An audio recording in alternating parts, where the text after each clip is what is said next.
Good evening. It's Wednesday. Welcome Hello. to Wednesday. Isn't it great that I announce what day it is all the time? Yeah, just in case you forgot. Just in case. And tonight we're doing a live, and again, it's not Thursday. Still working Thursdays at the moment. That's cool. And we wanted to talk to you tonight about how to inspire your kids and others more effectively.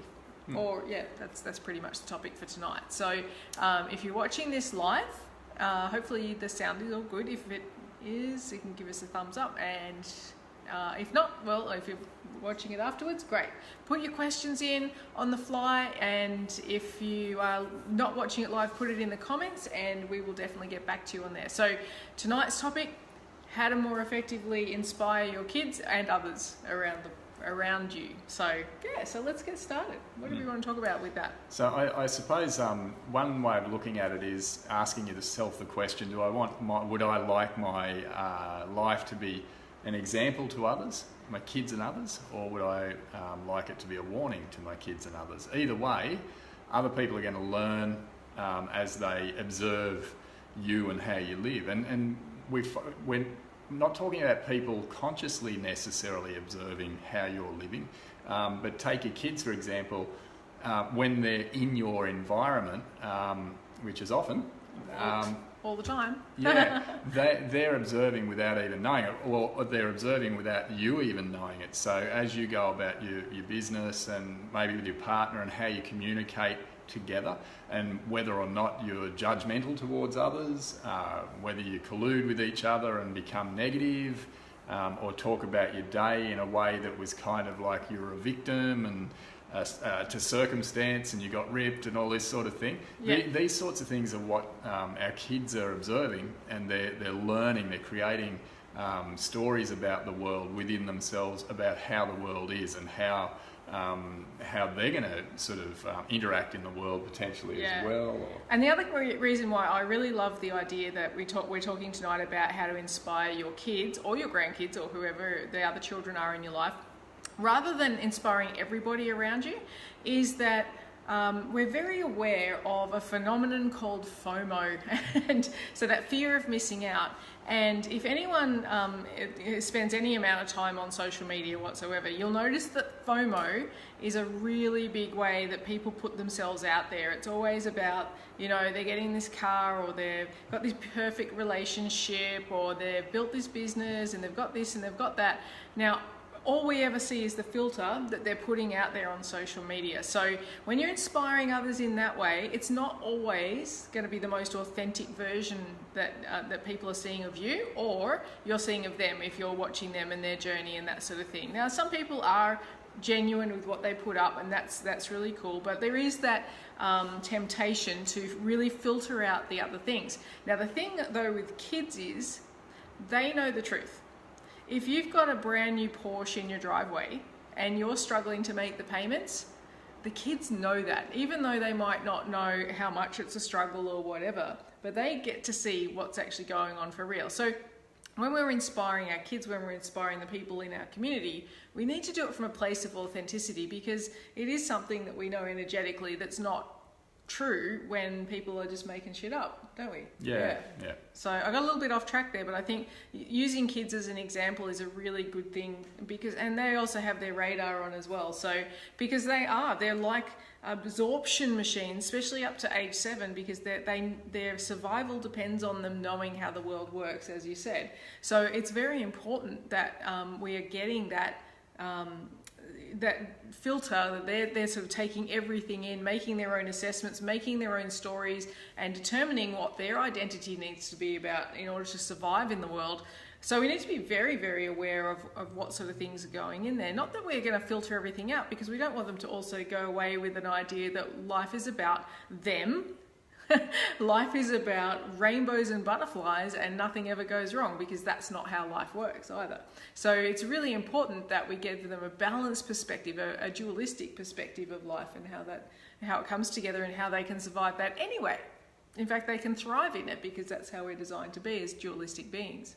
And we haven't we've spoken in other webinars too about how you can't really muff it. You can't get it wrong with your kids anyway. So this is not about sort of filtering, like you say, everything out and trying to get it right or whatever. But it's where, like, maybe asking yourself the question, like, how can I be more inspirational to my kids? And in so doing, that's really raising your own vibration in your life as well, and tapping into your heart and your greatness in your life, rather than just living on autopilot and kind of blaring away to between you and your spouse about, so-and-so said this today and they suck because blah, blah, blah, made me feel like this, and all this sort of thing, when it's a simple tweak with some awareness to just be aware that that has an impact on your kids. It has an impact on you and your spouse as well. And so it's just really more about creating awareness, isn't it, around how you behave, how you go about your life, and maybe being more aware about how you can just make some tweaks to make for... Absolutely. Imagine if you came home from work and you did have a bit of a problem with your co-worker, and instead of doing the full, she said this and he said that and blah, blah, blah, and I wish they'd drop dead or whatever, you know, how those conversations go. You've either had them before or you probably heard your parents have them after work. Imagine coming home and sort of going through, well, the fact of the matter was, this is what happened, this, and this, and I started to feel this way. And then I had a restoring integrity conversation with them and let them know how I was feeling, what was going on, and then found out what was going on from their side at the same time without any judgment. And then we came to this amazing place of understanding each other and we were able to move on. Imagine the kids watching something more like that, rather than just coming home and doing this bitching and moaning thing that, you know, doesn't change anything. And, you know, when we go from that, when we decide, we're going to fix that problem, usually we go in there on the full-on offensive. When we go back to work and we'll see Mary and want to have a go at Mary. You made me feel this, blah, blah, blah, blah, blah, blah, blah. It's all one side. And of course, what's Mary going to do? Well, she wants to survive, so she's going to come back on the defense at 100 miles an hour. And then you get to go home and have another big blow up with your, conversation with your spouse about what happened at work and that sort of thing. And it makes it really tricky. So the kids don't really learn to solve or communicate. And as humans, we're all about communication. Yeah, because that situation you're talking about at work can reflect a similar situation that they might be having at school with the other kids as well. Absolutely. If they hear that you explored new avenues with the person that you were, experiencing challenges with, and had a positive outcome and moved on, a greater capacity together. It may be that you don't have to sit down and have that conversation that's coming eventually with so-and-so said this or did this to me at school, and now what do I do? Bullying, which is the big buzzword at the moment. I'm being bullied. And I'm not denying bullying, but there's ways to handle it, and certainly learning from parents to just take a side is not how we handle bullying. Bullying is, both people have got emotional stuff going on, guaranteed. There's no bully in this world that's out there bullying because they don't have some sort of emotional tension in there. And whether it's an adult bullying an adult, or whether it's a child bullying a child, or any other combination of that, it's all because, there is emotional tension built up on both sides of the equation. So we have to see it for what it is. And if the child being bullied can also see that there's a side to the bully that hasn't been resolved, and maybe opening lines of communication in an effective way. And I know it's really hard when someone's got a fist in your face and whatever, but it still can be handled, and it still needs to be taught, because we're not taught. We're taught how to become defensive. We're taught how to make up strong stories and to be right, and that's much, much more important to us in this current day and age culture, rather than opening lines of communication. So that's on that topic. So how else can we be inspirational to our kids, do you reckon? Well, I think along the lines of, again, what we've sort of touched on before now is looking at how we're living, how do we feel about our own lives? Are we feeling like we're flowing and like we're, heart orientated? Are we stuck in our heads? Are we creating unnecessary struggle and in different areas, whether it's, in our relationships, in our career, our finances, with our health? in all of these sort of key areas, how are we going? So maybe it's again about awareness and just looking at how are those sort of key areas in my life going, and maybe if there's something that I feel, that I'd like to have a deeper experience, a richer experience in, how can I maybe impact that positively? And that reflecting inward and starting to really look at your inner experience and changing your outer experience as a result of that, sort of taking that action, that also it doesn't go unnoticed by your kids. So there's a lot of sort of impact that we can have, positive impact with our kids without even, that's not verbal. It's something that they experience in other ways as we decide to dig a little deeper in life. Absolutely. What they're watching, what they're observing, that's a far bigger impact than what's happening if you sit down and actually have a toe-to-toe conversation with them. But they're important, don't get me wrong, they're important points in their life, but really they're just tiny little dot points along the way. We're making emphasis on different things where we've found that we've got some clarity here and there, but most of the time it's them observing. Do we sit down around the dinner table and we converse? Do we how does mum and dad treat each other? How do we handle the finances? Is the finances sort of hidden away? Is it sort of something that nobody ever talks about? And then we wonder why nobody's got any idea how to handle money in any way, shape or form, because there's been none of that communication through the family on what you do. It's all, don't ask anyone how much they earn. That's rude. Well, who gives a shit if your kids know how much you earn? If they're going to tell the kids in the school ground, who cares? What's it going to matter? But obviously it's a matter of teaching them to get that intelligence around life, and it's lead by example. Monkey see, monkey do, monkey hear. That's all they do. Yeah, and especially with kids coming up to that teenage sort of phase in life where it's intense and there's a lot of development taking place and hormonal factor comes into it, and it's more times than not, it's really tumultuous. So in their younger years leading up to that, we can have a big impact on how impactful that time of their life is for them as well, and whether or not they transition through that relatively smoothly, or whether it's just like, either way they're going to learn stuff, so it's okay, but maybe all for the sake of valuing yourself and your partner more deeply, and your relationship and the way that you're communicating, and how you go about that at home behind closed doors. That could form some of the deepest lessons for the kids prior to them entering into that tumultuous time.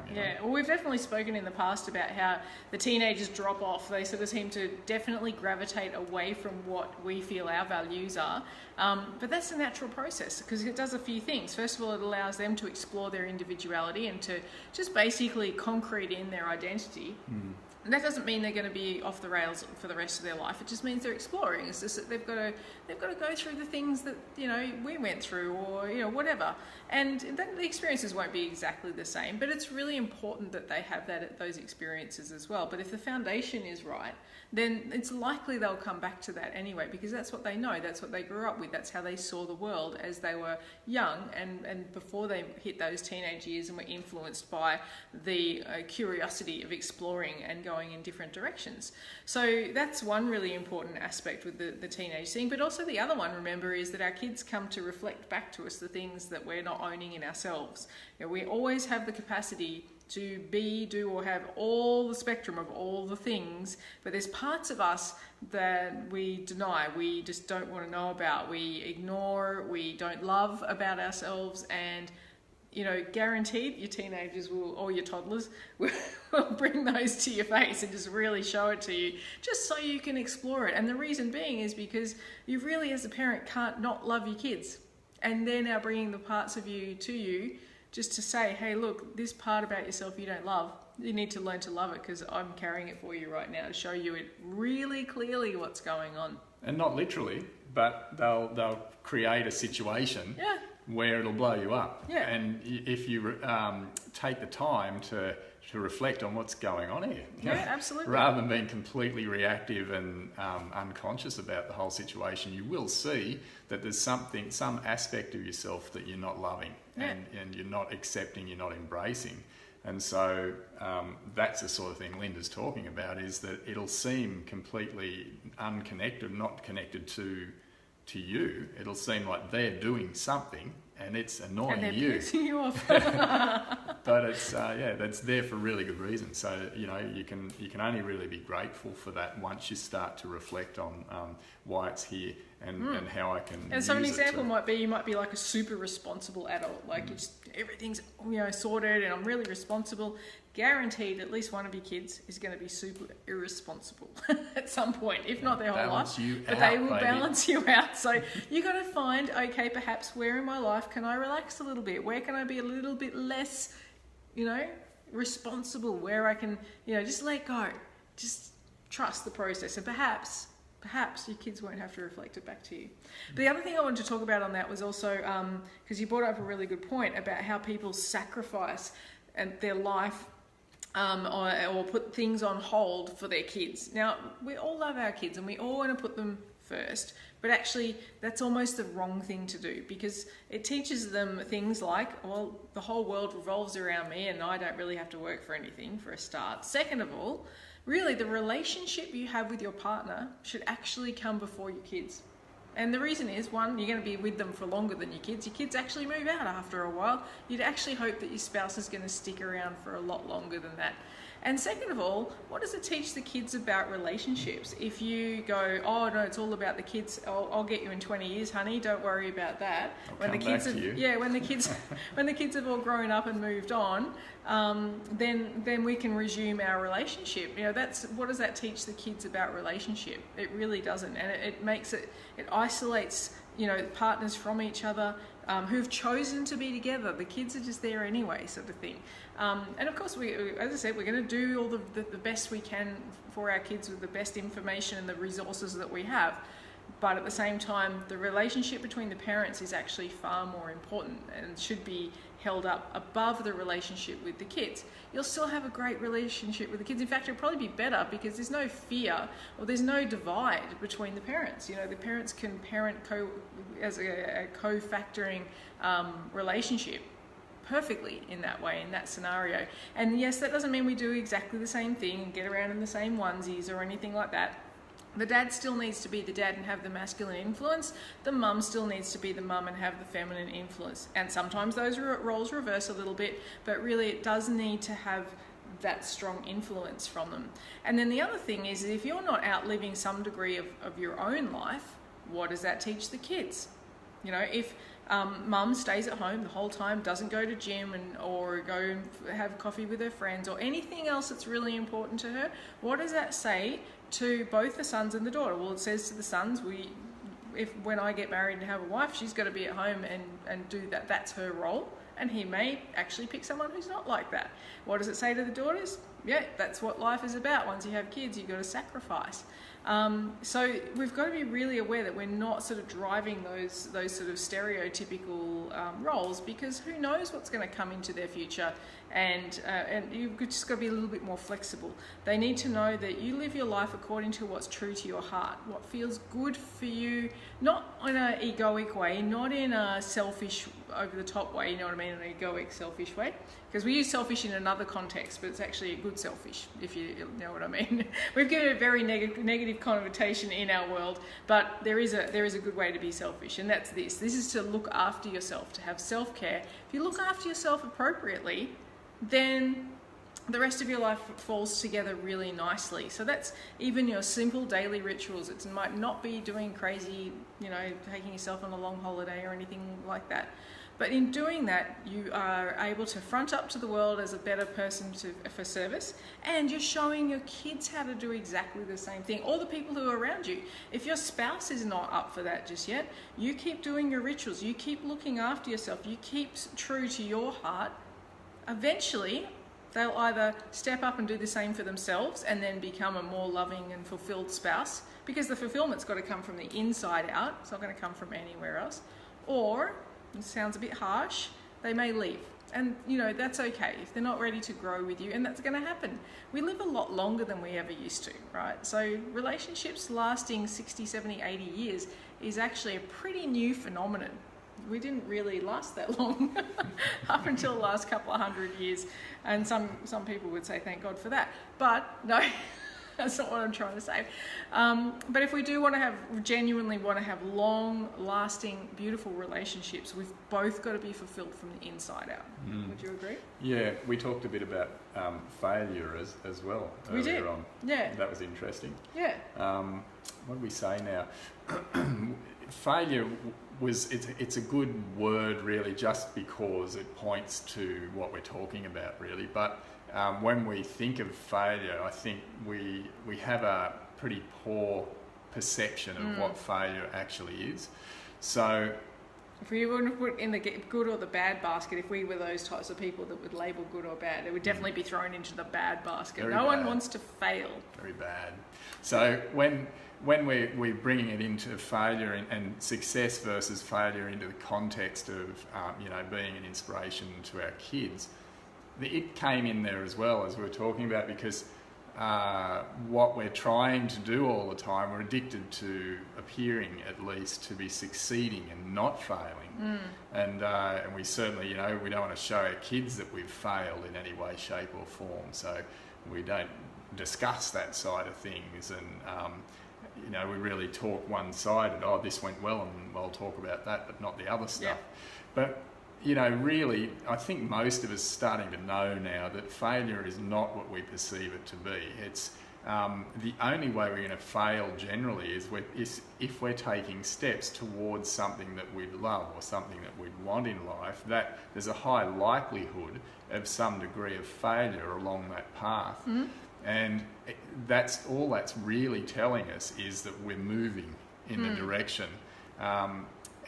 Which can't be failure, really. It can't be failure. It really needs another label, if it needs one at all. But from that we'll call it failure for now, from that experience, we learn. So, we think that if we hide our failure away from other people, our kids and others, we think that we kind of, I guess, protect ourselves. But what we do also in doing that is we rip others off being inspired by us, because other people, if they see that, hey, this person started here, I know when they started sort of going for stuff that they love, and I saw them stumble, and they just didn't give up. They brushed themselves off. They seemed to learn a few things from that experience, and then they kept going. And now, they're creating these beautiful things in their lives, and their lives are an amazing experience for them. These sorts of things are really rich, like experiences to be able to share with other people and to be open with. So failure is not what we think it is at face value, is it? I mean, imagine going to a movie where the guy gets up and he sets a goal to make $10 million. And then everything falls into place really nicely, and at the end of the movie he's made his $10 million and goes home. How Very boring. Rich.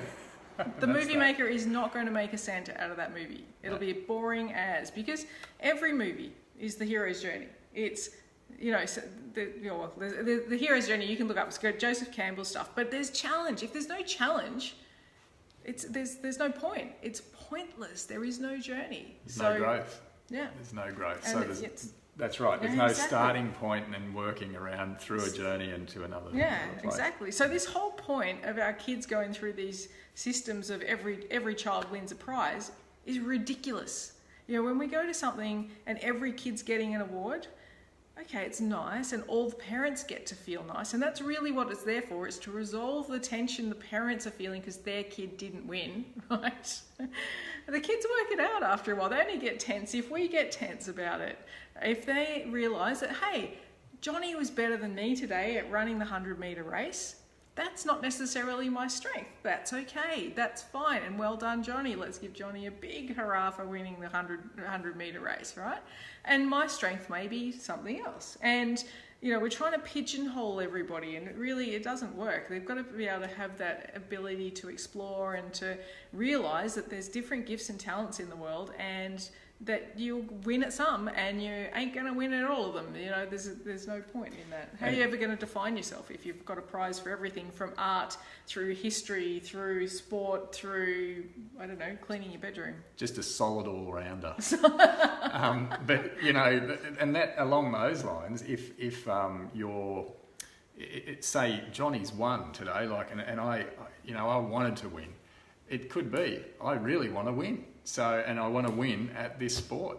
So the kid that didn't get the prize and didn't win the race goes away and finds out how to become resourceful and become stronger and to practice more and to focus and, you know, all these things. So had that kid got a prize and felt, you know, like the winner, that he wasn't necessarily in that race, then the question is, does that rip that kid off having to become resourceful, becoming hungry? And then, after doing the work and really going for something and achieving the outcome, having that experience as well. Absolutely. And as parents, we can, with our awareness of the dualistic way things are, you know, if I was Johnny's mum, I think a really cool thing to be doing would be say, look, Johnny, that's really fantastic. There's a lot of upsides to being the first one across the line.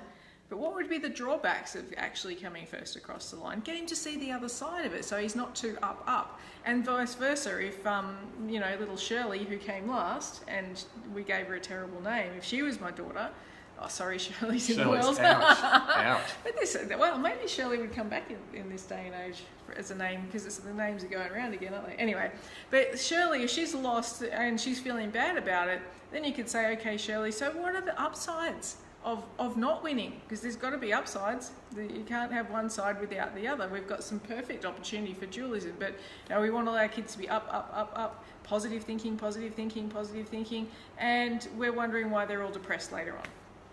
It's not rocket science. It's addiction to one side of a two-sided story. The world, the universe, everything is two-sided. It's always dualistic. So if you haven't thought about that before, it's a great opportunity now to soak that one in, because there's a truth that really will open the world for you, because you'll start to realise you literally can't have a loss without having an equal and opposite gain, and you can't have a gain without the equal and opposite loss as well. So what that does, and we've spoken about this in the past with other webinars, and you can go back and check them out, is it brings us back to that midpoint, which is a beautiful place to live life from, just kind of weaving along the midpoint without flying off the handle in the positive or the negative or whatever. And it sits us right there in our power as the observer in our life to create what we want to create. So, that's absolutely. Dualism's an interesting one. Yeah, it is absolutely fantastic. And then don't be afraid to share your failures with your kids as well, whether it's from your past stories or whether it's something that's happening in the family dynamic right now. Let them in on it. You know, it's not... Tell them what you learned from it. Exactly. If you're hiding and creating secrets and, you know, you don't want the kids to know, blah, blah, blah, it's really important that you get these learning opportunities, but done in an appropriate way so that they get it. You know, your kids aren't silly, but they're also not, you know, they're not little mini adults either, but they're soaking everything in. So we've got to make sure that as we're mentoring our children through this path of life, we're doing it as a mentor. We're not there as a dictator. We're not there impressing necessarily my values are your values, that have to be that way, that sort of thing, you know. But they'll be inspired to live your values anyway if you're living truly to them and through your heart. Yeah, and you're not sort of trying to like teaching your kids your lessons that you got through your experiences and where you may have failed, or even one. Yeah, to help them to avoid anything. It's not about that. It's more about teaching them that it's okay to not hit the target first time round, and teach them what you can do with that. Yep. Like, how does that benefit you? What you can learn from it, and how you can. What's it mean to brush myself off and refocus and go for it again? You know, yep. And what's that whole process? Because otherwise, they're working that out on the fly, as most of us did, sort of thing. So maybe they don't need to. Maybe we can help them with that as parents, and Who knows what other heights they reach as a result of such a foundation that's been put in place. Absolutely. And in regards to influencing and inspiring others, just live authentically. You don't have to get out there and do a full confession on Facebook or whatever, but, because you would tell your kids more probably than you would, Mary down the road. But just be authentic. Don't make it FOMO that's not real. If it's just the positive cuts, there's no point to that. You've got to put both. Authentic's cool anyway. Everybody, it's more interesting. Far more interesting. Yeah. Otherwise, everyone just gets sick of seeing you, in the same, up, in your Mercedes and your this and your that. Yeah, fabulous car, but anyway. Yeah, anyway, it's just the first one that came to mind. Yeah. So if you've got any questions about kids, inspiring others, and failure, maybe, dualism, anything, pop it in the comments and we will address it as we go. So we'll be back again next Wednesday, because guess what, Thursday's still out for another couple of weeks, and we'll look forward to seeing you then. We will. One thing before we go, we just want to also remind you all of the Unstuck and Unstoppable retreat that's coming up in October as well. So head over to the website. UAU Retreats, all one word, so U, capital U, AU Retreats.com. And have a look, see what Unstuck and Unstoppable is all about. This is the sort of thing that we talk about in our webinars, is the sort of direction that we take with our retreats as well, and we go deeper and establish new foundations and insights and understandings and tools and strategies, and for really starting to hone in on those areas in life, the key areas where you might feel that you're kind of at a point where you're stuck and you'd like to create beyond that. It's a beautiful format for learning how to do that. So Head over and check out the website, and you'll find out more information there, and we'll look forward to seeing you there in October. Yep. If you've got any other friends that you think should be as part of the Unstuck and Unstoppable community group too, it is a closed group, so they have to request to join, but just get them to look us up and put that request in, and we'll get them on straight away, because there's heaps of really good stuff now. We've got a ton of webinar files and everything now on the go, so that's on our YouTube channel, so you can also subscribe to that, because these get uploaded there as well. What's that called? UAU Retreats? Yeah, Unstuck and Unstoppable Retreats. Oh, Unstuck and Unstoppable Retreats. But it's you can get to the. Craig will put it in the comments after this. Yeah, and you can get to the YouTube site through the website anyway. Yeah. So once you're at the website at uauretreats.com, everything else is just there. Lots of announcements going on at the moment. And exciting, we'll have some other news in a couple of weeks' time as well. Yeah. Some unfoldings that are going about. So really excited to let you guys know about that soon too. So have a fantastic Wednesday. And if you're watching this later, whatever day it happens to be for you, enjoy the heck out of it. Yeah. And we'll see you on the next call next Wednesday. Thanks for jumping on. Have a great night. Bye.